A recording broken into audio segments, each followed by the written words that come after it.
Guys, this is AntCap24, bringing you plays out of the Rams playbook to stay consistent with the winner's guide. What I want to do is bring a couple of situational plays, kind of something that I do in every cycle that I play in. Try to find plays that are run formations, but while called in the right situations, can get you a lot of yards on a pass that gets past over the top of the defense. So this year, looking at the Rams playbook, I found a couple that I liked out of jumbo Singleback.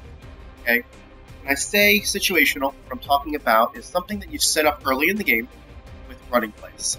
These plays are basically something that screams run. You got 3 tight ends. It's something that you want to run on 3rd and 2, 2nd and short. Something that run a couple plays out of this formation early that are run plays, and when the time is right, you throw this play in and you get those net yards that you're looking for. Okay?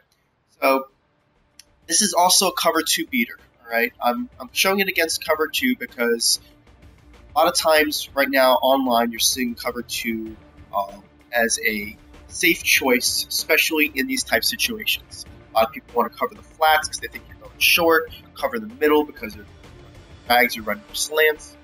This will give an opportunity to beat it. Now I want to show you how you go ahead and read that it's cover 2 so you can have confidence doing this play and not audible to something else. What you want to do is you want to look at the depth of the cornerbacks. You're going to be about 7 yards off of receiver if the receiver is lined up off the line like Jones is here on the left-hand side. If the receiver is lined up on the line of scrimmage, you're going to look more about the 5-yard depth. You're going to see that both the left and the right cornerback are on the same depth. They're about midway. They're not all the way back, and they're not all the way up front. That's the first indication. The second indication, I'm going to make this guy do a motion to the right. Look at the right cornerback. He's going to scoot in and go over top of him. Okay. The first setup to this play is to motion that tight end over. So you start off with that. The second thing is to go ahead and put your tight end A in a streak. Alright? So what that's going to cause is that strong safety is going to go ahead and stay deep and in the middle of the field covering the tight end that is on a streak. The wide tight end is going to take that cornerback to the sideline, creating a pocket for the B receiver to be able to catch this ball. Run this play and show it to you. And there's the bullet pass to the outside. And gives the guy the ability to catch the ball and turn up the field. Right? One of the key aspects of this play is to make sure that you go ahead and you run the play action to its full cycle. A lot of times people like to press the R trigger button in order to get your quarterback in a passing motion quicker. When that happens, that right outside linebacker is going to create more depth when you cut that off. It's going to make that play a little bit harder to throw the ball. It can still work. It works about 80 to 85% of the time. The times that I've run this practice that hasn't worked, it's when I try to cut it off and that linebacker does get the depth. So go ahead and run the play, out pressing the R trigger. This one's a little bit of a lob pass, and you're good to go right there. Right? Now I want to show to you what I mean by the right trigger. Basically a way, if you see a blitz, by all means go ahead and press it. See, I cut it off early, and it creates a little bit more depth on all of your players. It's still open, but it's definitely more of a skill pass than it is just an easy, wide open pass. Now, this is with it when it goes full cycle.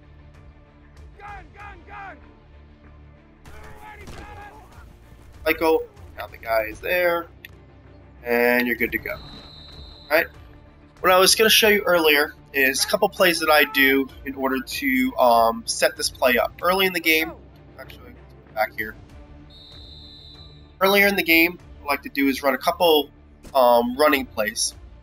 Misdirection, halfback misdirection is a very good running play in this game if you're going to have a fast running back. I don't use one as I use Jackson, but if you go ahead to the right-hand side with it, got that overload play, and opens it up. All right, another play is going to be your halfback dive. Go ahead, it's in your audibles. You want to run these early in the game. Maybe your first opportunity on a second and short, you run this. Maybe a first down and 10 early in the game, just to show your opponent that you're getting this look and going ahead and you're running the play to show that this is something you want to run an actual run play out of. Right? Now, those are those plays. Go ahead and show this on here. That you call a run play, and you look at your keys and you see cover 2. All right. There is a cover 2. There's a automatic audible LB. It's called Vert's Drag that has the same similar wheel route. Now, if you take your tight end same way, and instead you put him in a flat route, showing it this way, you're going to see that it's going to open up the same type pocket for the B receiver. Now, this one's not going to get you the 30 yards the other play did, but it's going to get you about 15 to 20. Cut in, throw it to him, and then that strong safety converges on there. So that's why I like this little mini thing, because you basically can come out in a run play, see that you got the coverage that you're looking for, go ahead and run something different, or you can go right off the bat and run that play. So I'll show you the one more time, and I'll put it in instant replay for you, the play action play, and then call this a wrap here. And again, it's the play action power O. Go ahead and do that. Picture A on a streak.